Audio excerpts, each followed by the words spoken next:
Hello everyone, welcome back to Shady Movie Reviews, and today we're going to be talking about Toy Story. Alright, so a bunch of big YouTubers recently have been able to see a private screening of Toy Story 4, and although I can't do that, I had a conversation with one of my close friends, and he gave me the brilliant idea of making a Toy Story recap video before the movie comes out. So, thank you, my best friend, Paul, for giving me this idea. So let's just get right into it. So, Toy Story 1. Toy Story 1 is about Andy and all his toys, specifically Woody, who is Andy's favorite toy until Andy gets a new Buzz Lightyear. Now that Woody feels like he's being replaced, he becomes very jealous and he wants to sabotage Buzz. Buzz thinks he's a real superhero, so Woody convinces Buzz to leave Andy's house. Soon after, though, Woody realized that he made a huge mistake, so Woody goes on this crazy adventure to get Buzz back. At the end, Buzz and Woody make it back to Andy before him and his family move into a new house. So my general thoughts on this movie, watching it as a kid and watching it even when you're older or as an adult, you just love the nostalgia of what it feels like to kind of be reminded what it was like to play with toys as like a little kid and imagine if they were like real. And like these are real characters, and it was so refreshing because at the time we didn't have too many movies like Toy Story. Like I feel like Toy Story is one of those movies that's very on its own, you know, it's Toy Story and it's a part of all of our childhoods, and that's why we have so much connection to it. And also, I just want to throw this in here. This is actually my favorite scene from all Toy Stories. Who's in charge here? The Claw is our master. Claw chooses who will go and who will stay. This is ludicrous. Nothing beats that scene. Alright, so on to Toy Story 2.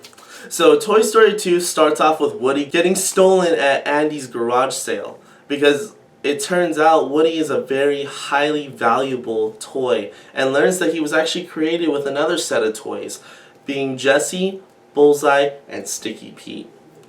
Buzz gathers all the toys together and they go on this crazy mission to save his best friend Woody, while also being chased by Buzz's arch nemesis, Zurg. Buzz Lightyear and friends are able to save Woody, but also bring Jessie and Bullseye back to Andy's house to live happily ever after. So my general thoughts and feelings on Toy Story 2, you know, sequels usually have a hard time living up to their originals, but Toy Story 2 really doesn't have this problem. It's actually a proper sequel.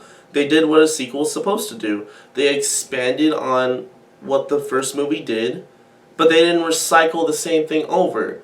They made it fresh, but they kept everything we loved about the movie and kept that part, but they expanded the universe, they kept it going, they kept the story going, and they evolved the story as it continued. Alright, so on to Toy Story 3. So Toy Story 3 is about Andy going off to college, and Andy decides to put all of his toys in the attic, except for Woody. But Andy's mom accidentally gives the box away to a daycare. This is where all the toys meet the character Lotso, and you quickly learn that he is not a good toy, as he puts all of Andy's toys with the toddlers, where they are essentially tortured. Woody comes back to save his friends, and they find their way back to Andy, and Andy decides to give all of his toys to the nice girl that lives down the street named Bonnie. So my general thoughts and feelings about Toy Story 3. So in the first two stories, we follow Andy and his relationship with his toys. But instead, in the third movie, writers decide to take a departure from the first two films and do what every good sequel should do, which is expand the world that these characters live in and find new ways to make them face adversity. So basically, Toy Story 4 is about the toy's new owner, Bonnie, who one day creates her own toy named Forky. Now Forky feels just like a fork. He doesn't feel like a toy. He feels useless and helpless. But Woody and friends spend the movie trying to show Forky that he is of value and he is a real toy. And they take him on this adventure, and Toy Story induced awesomeness occurs.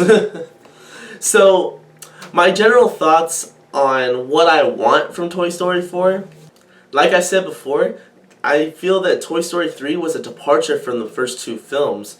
In the third one, they expanded the universe and gave us everything we still love about the franchise without recycling the same plot over and over again. I feel that that's what I really want from Toy Story 4. I want them to keep pushing the boundaries. I want them to keep expanding the Toy Story universe. I want to see more of what this world looks like. Just show me more Toy Story, but not the same Toy Story I've seen. But also, I would love to see some fresh new faces into the mix, while also still seeing the characters that I've come to know and love. So what do you guys think? Are you guys hyped for Toy Story 4? What do you guys want to see in this movie? Jump down in the comments, leave your thoughts. Remember to like, subscribe, and I'll see you guys next time.